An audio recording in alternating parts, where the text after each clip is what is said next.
Dear colleagues, I think you are having the same problem of the outbreak of COVID-19 in your country. You need to modify your physiotherapy service accordingly. Tele-rehab is one of the options. And how can we start with? I hope I can share some experience. First of all, it is my clinician point of view. Tele-rehab can never replace the conventional consultation. Although the software sells and some researchers will say that they have similar outcomes, but outcomes are just a part of this. The overall nature are so different. Only if we cannot conduct conventional consultation, then we go for tele-rehab. How I got my first experience about tele-rehab is first in Australia, because they developed tele-rehab much earlier for the people from rural area, not because they can access hospital physiotherapy service, they need to drive for 2 hours to attend the consultation. So later, then early 2010s, 2001, 2, they developed online or tele-rehab for those patients.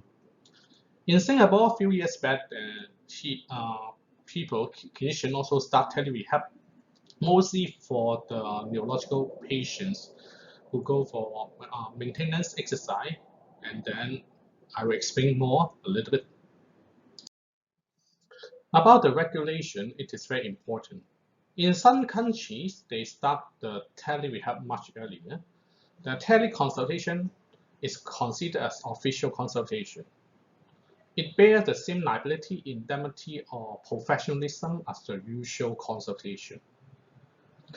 However, even some countries, there is no black and white regulation about that. It doesn't mean it is non-official. Okay, so bear in mind, in every single consultation, maintain the same standard. That's why, as long as it is official, in some countries, they accept the teleconsultation to be covered by insurance. So it is very important for the sustainability of the service. You can see a lot of research paper from Google Scholar about the tele-rehab, but it's unlikely to teach you how to set up tele-rehab. The research paper is about the reliability of the device, sensitivity, specificity of the measurements, treatment outcome, patient satisfaction, but maybe some cost effectiveness. Those are all small part of the tele-rehab. We cannot learn from the research. We only can learn from some colleagues who share.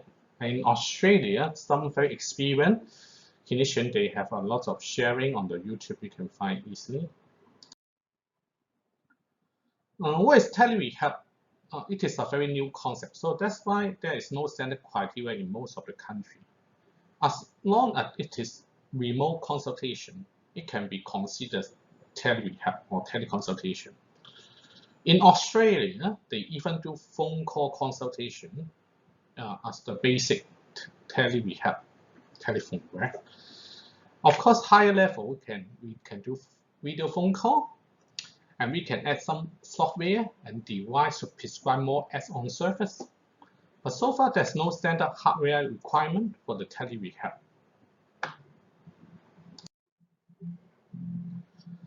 Here is some expectation and reality, because if colleagues need to start the tele-rehab because of the infection outbreak, it is so different from the usual practice.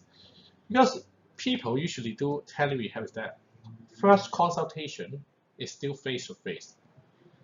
Besides the subjective objective examination, and they also do exercise prescription, and they spend more time on the briefing on the use of software device and test on the device, then so they can make sure the patient can manage at home. This briefing is very important.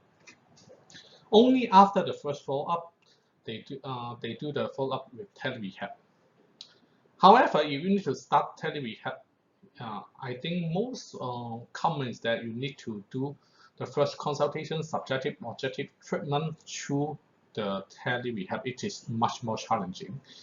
Even it is your follow-up patient, but without briefing on the use of software, and I think it is not likely we can use some very fancy software or device. Then only can keep it simple. Also for Australia, they do tele-rehab is in a more professional way. That it is conducted in office and clinic. So they have space to demonstrate the exercise and the background and some equipment they can show the patient as well. And then, but due to the outbreak, most of us are working at home, so the environment is so much different. Even we have limitation to demonstrate the exercise, setting up the camera may be difficult. Also, in some countries, the clients may have more knowledge about the use of software device, and maybe they have received briefing before. It is much more convenient. But now, if we start using tele-rehab for some of the elderly clients, they don't even know how to use Google Map, then don't expect a lot from them. It is not obviously totally personal, and then I suggest the flow of the tele-rehab for my colleagues.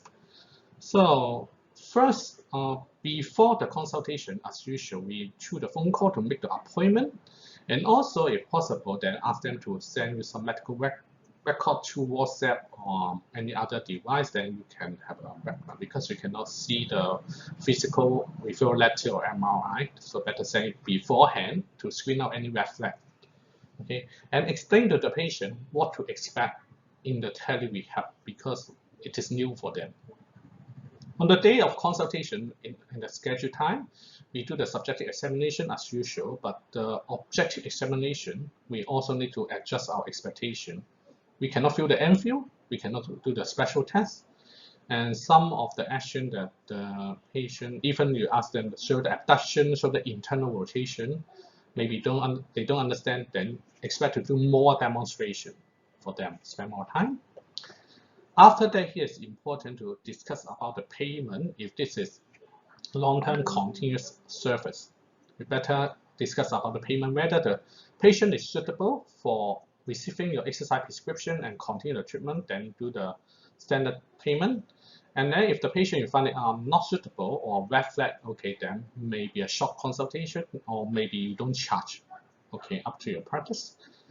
Then explain to the patient, we will send the exercise prescription afterwards because it's more clumsy and more challenging if it just after consultation, you need to find all the equipment and then set up the environment and do the demonstration for the exercise.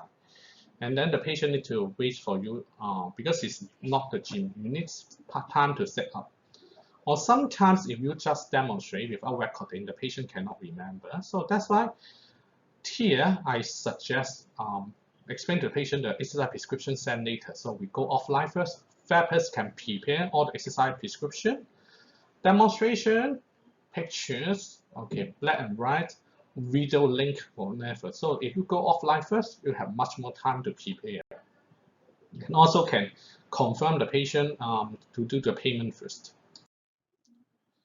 So after everything, okay, finish the payment and the exercise prescription sent to the patients, and the patient may have a look and may practice a little bit first, and ask the patient if they are ready. Then we go online again. Then the patient demonstrate the exercise to the therapist. It's very important for us to give feedback on the accuracy on the exercise, and the patient feedback to us if any pain, discomfort, difficulty in performing the exercise. Also, before the end of the session, you need to confirm safe and manageable of the exercise of the patient. Of course, besides exercise, education is more important. How to avoid the pain, to do or not to do the daily activities, carer education, very important. And then after that, we can do end of the session and then arrange the next appointment. So remember, if as a new start of the tele-rehab, okay, it is mutual between therapist and the patient. Although now we can see a lot of resources online, and yeah, we feel that it is very applicable and convenient, efficient for us as therapists. But how about for the patient? We also need to think about their point of view, how they use it as a receiver. Okay, make sure both sides have the same understanding. we are on the board. Okay, so keep it simple and easy. No need to be fancy at the beginning.